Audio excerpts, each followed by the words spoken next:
আসসালামু আলাইকুম ওয়া রাহমাতুল্লাহ। সুপ্রিয় আলোর পথের দর্শক মণ্ডলী, আশা করি মহান আল্লাহ রব্বুল আলামিনের অশেষ মেহেরবানি ও দয়ায় আপনারা সবাই ভালো। আসসালামু আলাইকুম ওয়া রাহমাতুল্লাহ।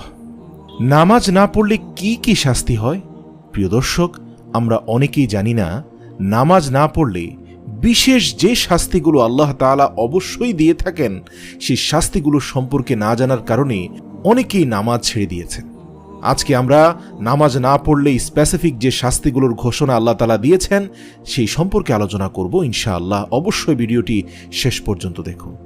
প্রিয় দর্শক, বেনামাজের শাস্তি 15টি আযাব। তার মধ্যে দুনিয়াতে 6টি, মৃত্যুর সময় 3টি, কবরের মধ্যে 3টি এবং হাসরের ময়দানে 3টি। তার মধ্যে দুনিয়াতে 6টি আযাব হল: 1. বেনামাজির হায়াত কমে যাবে। 2. বেনামাজির জীবনে বরকত হবে না। 3. বেনামাজির চেহারার সৌন্দর্য থাকবে না। 4. বেনামাজির কোনো দোয়া কবুল হবে না। 5. বেনামাজির সব নেকি বরবাদ হয়ে যাবে। 6. বেনামাজির নিকট হতে সব রহমতের ফেরেশতা দূর হয়ে যাবে এবং একসময় ইসলাম হতে সে খারিজ হয়ে যাবে। মৃত্যুর সময় 3টি আযাব বেনামাজির উপর আসে। তার মধ্যে 1 নম্বর হচ্ছে বেনামাজি মরার সময় অপমানিত, লাঞ্ছিত ও অতি কষ্ট নিয়ে তার রূহ বের করা হবে। 2 নম্বর হচ্ছে বেনামাজি ক্ষুধার্ত অবস্থায় মরবে। 3 নম্বর হচ্ছে বেনামাজির মৃত্যুর সময় এত পিপাসা হবে যে মনে চাইবে 7 দরিয়ার পানিও যদি মুখে ঢেলে দেয় তবু বুঝি পিপাসা মিটবে না। হে আল্লাহ, আপনি আমাদেরকে নামাজের ব্যাপারে দুনিয়ায় থাকতে অধিক সচেতন হওয়ার তৌফিক দান করুন। প্রিয় দর্শক, এবার কবরের মধ্যে যে 3টি আযাব হবে সে সম্পর্কে জানব। 1 নম্বর হচ্ছে বেনামাজির কবরে সাপ এসে তাকে পিষতে থাকবে। এতে তার এক পাঁজরের হাড় অপর পাঁজরের হাড়ের সঙ্গে মিশে একাকার হয়ে যাবে। 2 নম্বর হচ্ছে বেনামাজির কবরে দাও দাও করে আগুনের লেলিহান শিখা জ্বলতে থাকবে। 3 নম্বর হচ্ছে বেনামাজির কবরে বিরাট বিরাট সাপ এসে ভরে যাবে এবং শক্তিশালী ফেরেশতা এসে জোরে জোরে গর্জ মারতে থাকবে এবং বেনামাজিকে ক্ষতবিক্ষত করবে। হাসরের মাঠে 3টি আযাব হলো: বেনামাজিকে আল্লাহ পাক গজবের সহিত ডাকবেন এবং বিরাট একটি সাপ এসে তাকে খোঁজ করতে থাকবে। 2 নম্বর হচ্ছে 30,000 বৎসরের পুলসেরাতের রাস্তা, যা হীরার চেয়ে ধারালো, চুলের চেয়ে চিকন, অমাবস্যার রাতের চেয়ে অন্ধকার। বেনামাজি যখন সেই পুলের উপর পা রাখবে সেই সঙ্গে তার পা কেটে টুকরো টুকরো হয়ে যাবে। 3 নম্বর হচ্ছে বেনামাজির জন্য ওয়াইল নামক দোজক ঠিক করে রেখেছেন আল্লাহ তাআলা। ফেরেশতারা কিয়ামতের দিন দোজকে ফেলে আযাব দেবেন তাকে। দুনিয়ার বেনামাজি বাদশাকে বলা হবে, কেন নামাজ পড়নি? সে তখন বলবে, ব্যস্ততার জন্য সময় পাইনি আল্লাহ। তখন বলা হবে, তুমি কি সুলাইমানের চেয়েও বড় রাজা ছিলে নাকি? সুলাইমানকে আমি পুরো বিশ্বের রাজত্ব দিয়েছিলাম, তারপরেও কোনোদিন 1 ওয়াক্ত নামাজ ত্যাগ করেনি। তুমি মিথ্যা ওজর দিচ্ছ। হে ফেরেশতারা, ওকে জাহান্নামে নিক্ষেপ করো। রোগী বলবে, হে আল্লাহ, রোগের জ্বালায় নামাজ পড়তে পারিনি। বলা হবে, তুমি কি আমার আইয়ুব নবীর থেকেও বেশি রোগাক্রান্ত ছিলে?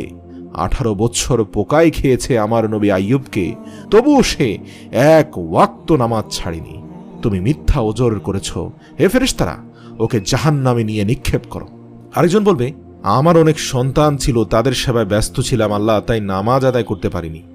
তখন বলা হবে, ইয়াকুব আলাইহিস সালামের ছেলে মেয়ে তোমার চেয়েও অনেক বেশি ছিল। এছাড়াও আমার নবী ইউসুফের জন্য কাঁদতে কাঁদতে অন্ধ হয়ে গিয়েছিল নবী ইয়াকুব, তবুও তিনি 1 ওয়াক্ত নামাজও ছাড়েননি। তুমি মিথ্যা ওজর করেছ। হে ফেরেশতারা, ওকেও জাহান্নামে নিয়ে যাও এবং সেখানে নিক্ষেপ করো। বেনামাজি মহিলাদেরকে হাজির করা হবে। সে বলবে, স্বামীর কাজের চাপে নামাজ পড়তে পারিনি, হে আল্লাহ আমাদের ক্ষমা করে দিন। বলা হবে, ফেরাউনের স্ত্রী আসিয়ার স্বামী ছিল পৃথিবীর সবচেয়ে বড় জালিম। তোমার স্বামী কি ফেরাউনের চেয়ে বড় জালিম ছিল? জালিমের বিবি হয়েও আসিয়া 1 ওয়াক্ত নামাজ ছাড়েনি। তুমি মিথ্যা ওজর করছো। হে ফেরেশতা, ওকেও জাহান্নামে নিয়ে নিক্ষেপ করো। আমাদের নবী হযরত মুহাম্মদ সাল্লাল্লাহু আলাইহি ওয়াসাল্লাম বলেন, বেনামাজির 2 হাত জিনজির দ্বারা বাঁধা হবে। অতঃপর ফেরেশতাগণ তার মুখমণ্ডলে ও পৃষ্ঠে অনবরত আঘাতের পর আঘাত করতে থাকবে। তখন বেহেশত তাকে ডেকে বলবে, ওহে আল্লাহর শত্রু, আমার সাথে তোমার কোনো সম্পর্ক নেই, আমিও তোমার নই, তুমিও আমার নও। তখন দোজক তাকে ডেকে বলবে, আসো আসো, আমার নিকট আসো, আমি তোমার এবং তুমি আমার। হাদিসে আল্লাহর নবী সাল্লাল্লাহু আলাইহি সাল্লাম বলেন, জাহান্নামে লমলম নামক একটি জায়গা রয়েছে। সেটি দেখতে উটের গর্দানের মতো দেখায় এবং 1 মাসের পথের ন্যায় দীর্ঘ ভয়ঙ্কর ভয়ঙ্কর সাপ দ্বারা ওই জায়গা পরিপূর্ণ। সেখানে বেনামাজিদেরকে ফেলে দেওয়া হবে। লক্ষ লক্ষ ভয়ঙ্কর সাপ বেনামাজিদেরকে পেঁচিয়ে ধরে মনের আনন্দে দংশন করতে থাকবে।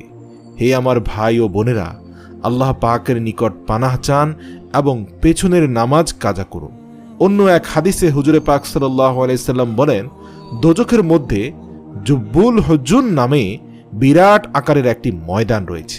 ওই স্থানটি বিচ্ছু দ্বারা পরিপূর্ণ। এক একটি বিচ্ছু খচ্ছরের মতো উঁচু ও মোটা এবং ভয়ঙ্কর রকমের বিষাক্ত। বেনামাজিদেরকে দংশন করার জন্য উহাদিগকে সৃষ্টি করা হয়েছে। মহান রব্বুল আলামিন আমাদের সবাইকে সঠিক সময়ে নামাজ আদায় করার তৌফিক দান করুন। হে আল্লাহ, আপনি আমাদেরকে বেনামাজি হওয়া থেকে রক্ষা করুন। মৃত্যুর আগের ওয়াক্তের নামাজও সহিশুদ্ধভাবে আদায় করে যাওয়ার তৌফিক দান করুন। আমিন, আমিন।